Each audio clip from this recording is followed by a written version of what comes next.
what do you know? It's more or less a direct sequel to the Tomb of the Cybermen. Welcome to the Time Treadmill. I'm Ron, and these are my sweaty thoughts about Doctor Who.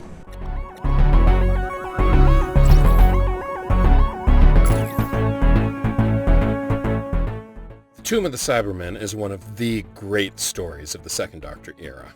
Of course, I've made no mystery about the fact that the Second Doctor is my favorite, and I would consider probably 2/3 of his stories to be one of the great stories of the Second Doctor era. Anyway, the setting of the Tomb of the Cybermen is the planet of Telos, and it features the rebirth of the Cybermen and their cyber controller from a tomb deep set into the planet, left there from travelers from the planet Mondas. Why do I bring that up? Well, Attack of the Cybermen, although it starts out on Earth, it starts out on the TARDIS, which gets a stressed hull, but it winds up on Earth very quickly. Well, it features, as the title would suggest, another return of the Cybermen. It also features the return of Commander Lytton from Resurrection of the Daleks, which is a very welcome return, and he cuts for a very interesting figure. It's not entirely clear what he's up to at this point halfway through the story. But about halfway through the first part, we get other scenes taking place on the planet Telos with the cyber controller. And the most interesting thing about that is the character of the cyber controller is played once again by actor Michael Kilgariff, and I may be horribly mispronouncing his last name. But here he is, more than a decade and a half later, back in the role of the cyber controller. And it's interesting how they've adapted the design to match the current design of the Cybermen as compared to what it was in the 1960s. And in the case of Michael Kilgariff, they've had to adapt the size of the costume because he's rather broader than he was 15 years ago. And aren't we all? But I'm working on it. At least I'm kind of treading water right now, but I'm working on it. In any case, at the midpoint of the story, it's not entirely clear how the scenes on Telos and the scenes on Earth are connected, although there is some kind of communication happening between the Cybermen on Earth and the Cybermen on Telos, as well as apparently a Cyberman base on the dark side of the moon.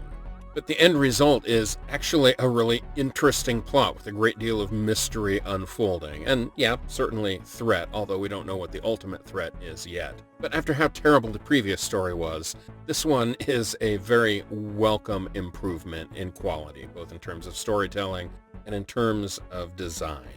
One other interesting side note of this story features the Doctor actually repairing the chameleon circuit for the first time ever. And over the course of the first part of the story, the TARDIS disguises itself as a chest of drawers wardrobe kind of thing, and then later as a pipe organ.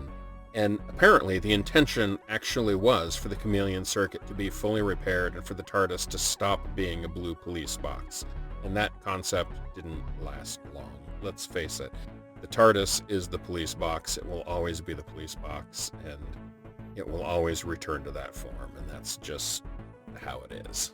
Now, one other rather prurient thing about this story is Peri's costume. Now, Peri, as you will recall, has some very well-defined attributes, and it's in this story that they put her in effectively a skin-tight top, and that proved to be problematic on the set. It was okay for the interior scenes, but when they were shooting outside on the streets of London, it was kind of chilly out.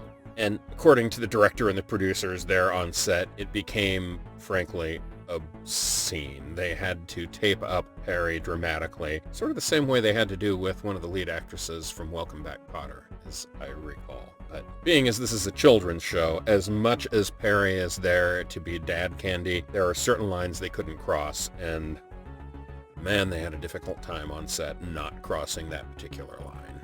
But it all worked out. And on that note, I'm going to quit being a creepy old man and go on about my day. I will see you tomorrow for the second half of Attack of the Cybermen.